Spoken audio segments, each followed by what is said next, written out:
नमस्कार दोस्तों, आज हम जो प्रीवियस लेक्चर था कंपाउंड इंटरेस्ट का, जहाँ पे हमने 5 क्वेश्चन किए थे, उसी को ही आगे कंटिन्यू करने की कोशिश करेंगे। जितने भी पीछे क्वेश्चन किए हैं उसी को ही, जो डिफरेंट टाइप से आगे क्वेश्चन आते हैं कॉम्पिटिटिव एग्जाम्स में, उसी को ही आगे कंटिन्यू करेंगे हम। मेरी आपसे सजेशन है कि पहले आप प्रीवियस लेक्चर जरूर देखिएगा, तभी इस लेक्चर पे जंप कीजिएगा, क्योंकि जो बेसिक है वो मैंने प्रीवियस लेक्चर में ही समझाया अच्छे से। तो अगर बेसिक क्लियर नहीं है तो फिर आपसे क्वेश्चन निकलना मुश्किल हो जाएगा। तो इसलिए पहले प्रीवियस लेक्चर ध्यान से देख लीजिएगा। हालांकि मैं डिस्क्रिप्शन में उसका लिंक भी मेंशन कर दूंगा, जिससे क्या है कि इजी हो जाएगा आपके लिए भी क्वेश्चन सॉल्व करना, अगर आप वो वीडियो अच्छे से देख लोगे। कॉम्पिटिटिव एग्जाम्स में जहाँ पहले सिंपल इंटरेस्ट के मार्क्स की वेटेज ज़्यादा रहती थी, लेकिन अब क्या हो गया हुआ है कि कंपाउंड इंटरेस्ट के भी क्वेश्चन 1 से 2 कॉम्पिटिटिव एग्जाम्स में पूछे गए हैं। चाहे वो 12th लेवल का एग्जाम हो, चाहे वो ग्रेजुएशन लेवल का कोई भी एग्जाम, मतलब आप मान लो। तो पहले मेरी यही सजेशन है कि वो प्रीवियस वाला लेक्चर जरूर देखिएगा, फिर उसके बाद में। तो चलिए देखते हैं क्वेश्चंस जो अब आगे हमने प्रैक्टिस करने हैं डिफरेंट टाइप्स के कंपाउंड इंटरेस्ट से रिलेटेड।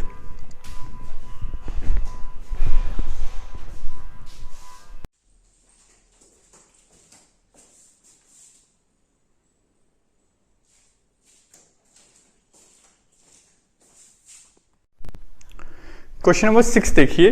क्वेश्चन नंबर 6 कह रहा है आपका, a sum of money on compound interest amount to ₹10648 in 3 years and ₹9680 in 2 years. The rate of interest per annum. कह रहा है कि कंपाउंड इंटरेस्ट के ऊपर से 3 साल में अमाउंट हो जाता है 10,648 और 9,680 हो जाता है वो 2 साल में। तो बताओ कि रेट ऑफ इंटरेस्ट क्या रहेगा पर एनम के हिसाब से। अब इस तरह के क्वेश्चन को आपने क्या करना है कि सबसे पहले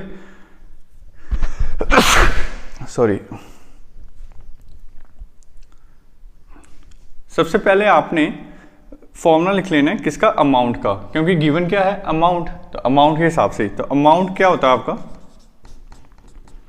P1 + R/100 पावर इसकी n। अगर फर्स्ट इक्वेशन को देखोगे तो फर्स्ट के हिसाब से आपकी क्या बन जाएगी, अमाउंट है आपके पास 10648 इक्वल्स टू, प्रिंसिपल है नहीं है, बाकी एज इट इज वैसा का वैसा आ जाएगा, बस n जो कि पावर लिखनी है टाइम। तो टाइम इसका क्या है 3 इयर्स। इसको आप इक्वेशन फर्स्ट ले लो। फिर दूसरे के हिसाब से आप क्या लिखोगे, अमाउंट ये गिवन है तो अमाउंट के नीचे amount he 9680 equals to P1 + R/100 और यहाँ पे 3 ईयर था तो यहाँ पे क्या है 2 ईयर, और इसे ले लो इक्वेशन सेकंड। अब ये आपके पास आ गया है। तो इस तरह के क्वेश्चन को सॉल्व कैसे करोगे आप, आपने क्या करना है, dividing equation first by second, ये नेक्स्ट स्टेप रहेगा। डिवाइड करो, ये लिखने की जरूरत नहीं, ये बस अभी समझाने के लिए मैं आपको बता रहा हूँ। इक्वेशन 1 बाय सेकंड, तो ये होगा क्या, ये ऐसे हो जाएगा कि 10648 अपॉन नीचे 9680 इक्वल्स टू, ये क्या था P1 + R power 3 upon P1 + R/100 power 2। अब ये आपके पास बन गया है। अब इससे होगा क्या, ये P कट, अब ये 3 थे और ये 2 थे, तो हम क्या कर देंगे, कट कर देंगे। अब पीछे क्या रह जाएगा, इन 3 में से एक ही रह जाएगा। ठीक है, आपको पता है ना, व्हेन बेसिस आर सेम और पावर्स अगर डिवीजन में हो तो हमने क्या करना था कि पावर्स को वो कर देना है, माइनस कर देना है। तो अब 10648 अपॉन 9680 इक्वल्स टू क्या रह जाएगा, 1 + R/100 ये रह जाएगा, क्योंकि ये 3 में से ये 2 लेस हो जाएंगे, ये भी कट हो जाएगा, तो पीछे क्या रह जाएगा 1 + R/100 रह जाएगा। अब इसके बाद में जो नेक्स्ट स्टेप है वो क्या है कि जो ये R/100 है ये अपनी जगह ही रहेगा, इक्वल्स टू ये क्या था 10648 अपॉन 9680 माइनस ये प्लस का जो था ये दूसरी साइड जाके क्या बन जाएगा माइनस का। r अपॉन 100 आपको पता है ये इसके साथ मल्टीप्लाई हो जाता है 10648 माइनस 9680 अपॉन 9680। ध्यान से देखिएगा कि अब ये आपकी नई इक्वेशन बन गई है, तो इसके हिसाब से सिंपली हमने इसमें से इसको लेस कर देना है। तो r अपॉन 100 इक्वल्स टू, इसमें से इसको आपने लेस किया तो ये आपका आया 8 6 और 5 9, ये आए 968 अपॉन 9680।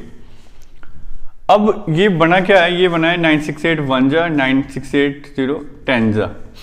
तो r अपॉन 100 क्या आया है इक्वल्स टू 1 अपॉन 10। अब यही 100 दूसरी साइड ट्रांसपोज होकर ऊपर मल्टीप्लिकेशन में चले जाएगा, तो r इक्वल्स टू क्या आएगा 100 मल्टीप्लाई 1 अपॉन 10, ये 0 ये 0 कट, तो r क्या है आपका 10%। तो राइट आंसर है इस क्वेश्चन का आपका 10%। तो मैं उम्मीद कर रहा हूँ कि आपको ये समझ आ गया होगा कि हमने कैसे सॉल्व किया है।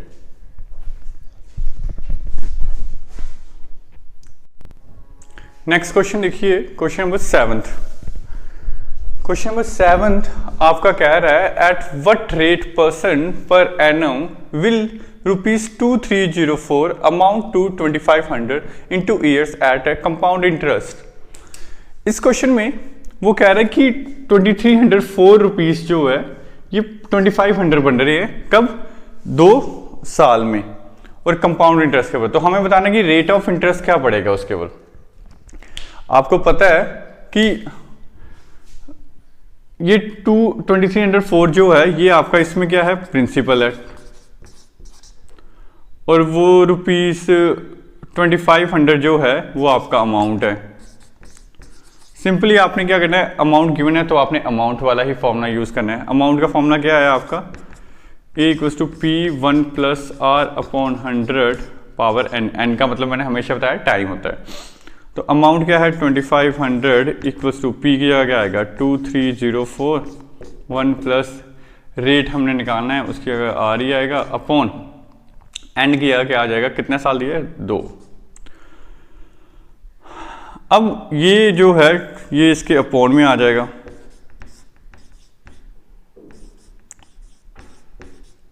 इक्वल्स टू ये क्या आएगा, ये आएगा आपको पता है इसके साथ मल्टीप्लाई होता है तो ये 100 प्लस R अपॉन 100 और पावर क्या आ जाएगी इसकी 2 आ जाएगी। यहाँ से 2500 है, यहाँ से हम इसको थोड़ा काटने की कोशिश करेंगे अगर करता है। तो हमने क्या किया कि 2500 है, तो अभी तो 2500 का वो भी निकल सकता है। 2500 आपको पता है कि ये किसका स्क्वायर होता है, ये होता है आपका 50 का स्क्वायर, और 2340 किसका स्क्वायर होता है ये मैं अभी आपको बताता हूँ। आपने क्या करना है कि सबसे पहले एलसीएम निकाल लेना है 2304 का। तो जब आप इसे निकालोगे तो ये आपका कुछ इस तरीके से सॉल्व होएगा।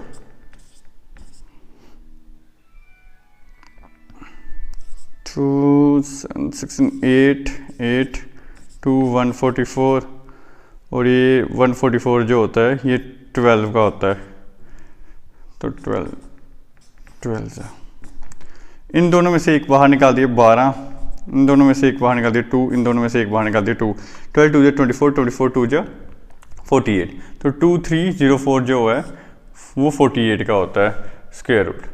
तो हम इसको इस तरीके से कर सकते हैं कि आपने क्या करना है कि ये जो स्क्वायर है ये इससे ट्रांसफर होके रूट बन जाएगा। तो इसका रूट क्या होता है 2500 का रूट जो होता है वो आपका क्या होता है 50, और 2304 का जो रूट होता है वो क्या होता है अभी हमने निकाला 48 equals to 100 plus R upon 100। अब चाहो तो इसको काट सकते हैं, ये आएगा 25, ये आएगा आपका 24।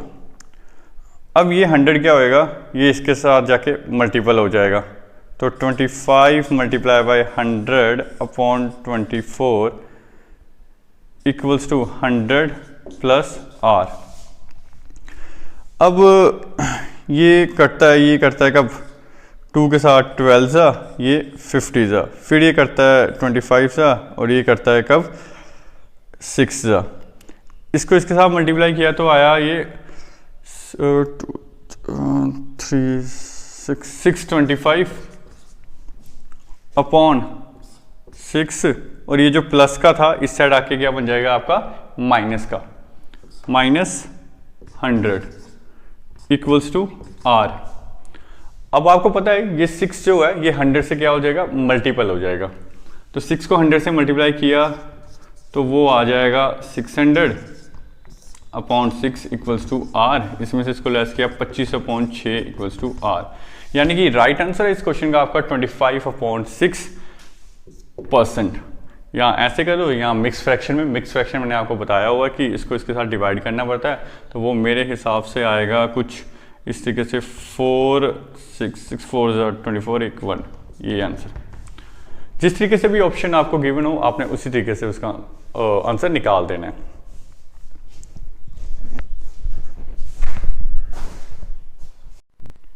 क्वेश्चन नंबर 8 देखिए आप। क्वेश्चन नंबर 8 कह रहा है a sum becomes ₹1352 in 2 years at 4% per annum compound interest.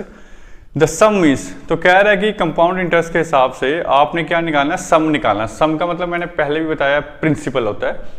Some becomes 1352, इसका मतलब ये है कि जो 1352 है वो आपका क्या है, अमाउंट है।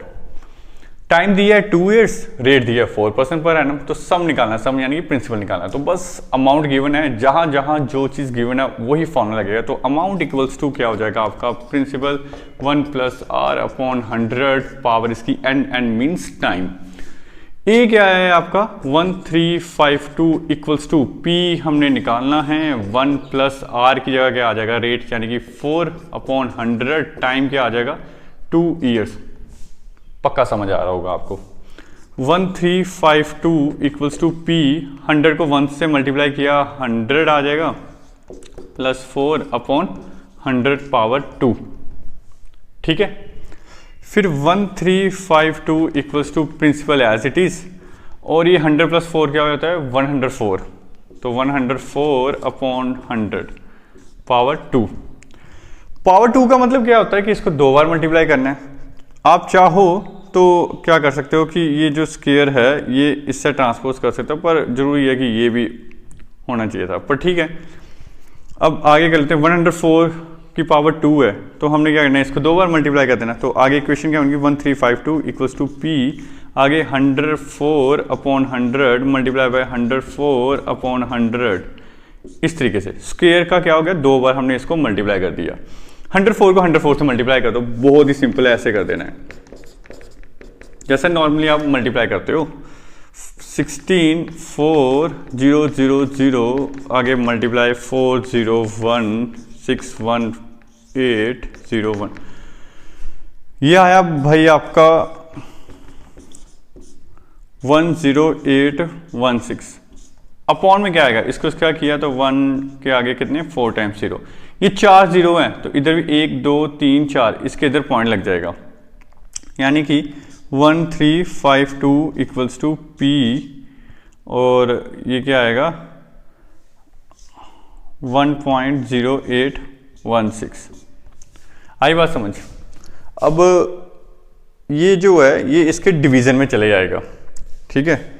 क्वेश्चन नंबर 8 में ये जो है ये इसके डिवीजन में चले जाएगा, तो डिवीजन में जाने से कैसे निकलेगा ये, P इक्वल्स टू क्या आएगा आपका 1352 अपॉन 1.0816।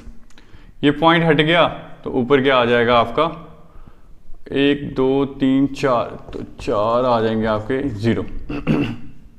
अब सिंपल है, इसको इसके साथ काटना है, तो ये काटा आपने आया 2 के से टेबल से काट रहे हो, ये आएगा आपका 7 6, ये आएगा आपका 5408, फिर कट जाएगा, ये आएगा 38, ये आएगा आपका 2704, फिर कट जाएगा, ये आएगा आपका 169, ये आएगा आपका 1352।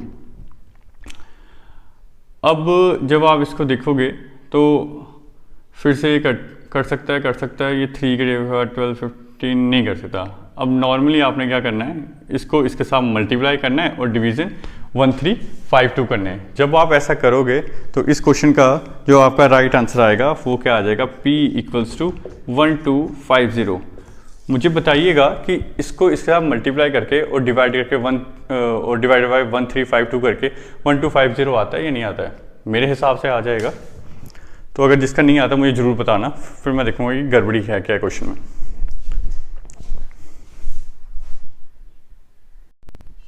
क्वेश्चन नंबर 9 है आपके पास कि the compound interest on ₹16,000 for 9 months at 20% per annum interest being compounded quarterly। अब समझना है इस बात को आप लोग कि एक क्वार्टर आपका जो होता है वो होता है 3 months के बराबर। अब यहाँ ये टाइम क्या दिया, 9 months। अगर एक क्वार्टर 3 months के बराबर होता है तो 9 months कितने बराबर हो जाएंगे आपके, 3 quarter इक्वल्स टू हो जाएंगे 9 months के बराबर। ठीक है, तो यानी निकालना क्वार्टर्स में है, तो यह आपका जो टाइम आएगा, टाइम क्या आ जाएगा आपका, वो 3 आ जाएगा, क्योंकि क्वेश्चन में कंपाउंडिंग क्वार्टरली बोला है तो इसलिए क्वार्टर के हिसाब से निकालना। दूसरी चीज ये कि अब ये क्या दिया है, 16,000 क्या है, प्रिंसिपल है, तो हमने प्रिंसिपल दिया है, टाइम दिया है, रेट ऑफ इंटरेस्ट जो है वो 20% है 1 साल का। अब ये क्वार्टर में निकाल रहे हैं तो एक क्वार्टर 3 month के बराबर होता है, तो टोटल कितने क्वार्टर होते हैं एक साल में, 4 क्वार्टर्स होते हैं। कितने क्वार्टर्स होते हैं, 4। अब 4 क्वार्टर्स होते हैं तो आपको क्या करना पड़ेगा कि एक क्वार्टर का निकालना पड़ेगा, वो क्या है 20%। तो हम क्या कर सकते हैं, हम ऐसे कर सकते हैं कि 20 को हम 4 से डिवाइड करेंगे, 1 जा ये 5 जा, यानी कि 5% के हिसाब से हम निकालेंगे। बाकी वही फॉर्मूला है, CI इक्वल्स टू क्या होता है, principal 1 + R/100 upon n power n और -1, ये इस तरीके से। तो CI आपका निकालना है, प्रिंसिपल क्या है आपके पास 16,000, 1 प्लस रेट क्या हमने लेना है 5% के हिसाब से करना है, अपॉन 100, n क्या आ जाएगा 3, क्योंकि क्वार्टर्स में 3 क्वार्टर हो गए, मतलब 9 months में 3 क्वार्टर हो गए, -1। अब इसको सॉल्व करने के लिए ये सिंपल है, 100 को 1 से मल्टीप्लाई करोगे 100 बन जाएगा, +5 करोगे 105 बन जाएगा। तो आप इसको क्या करोगे, 105 को कितनी बार 3 टाइम्स है तो 3 टाइम्स मल्टीप्लाई करोगे।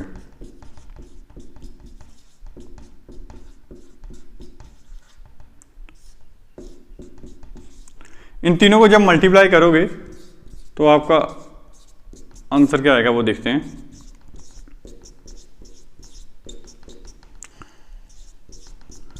तो 2 बार मल्टीप्लाई करने से आपका आ जाता है 11025, फिर इसको भी 105 के साथ ही मल्टीप्लाई करना है, तो ये आएगा आपका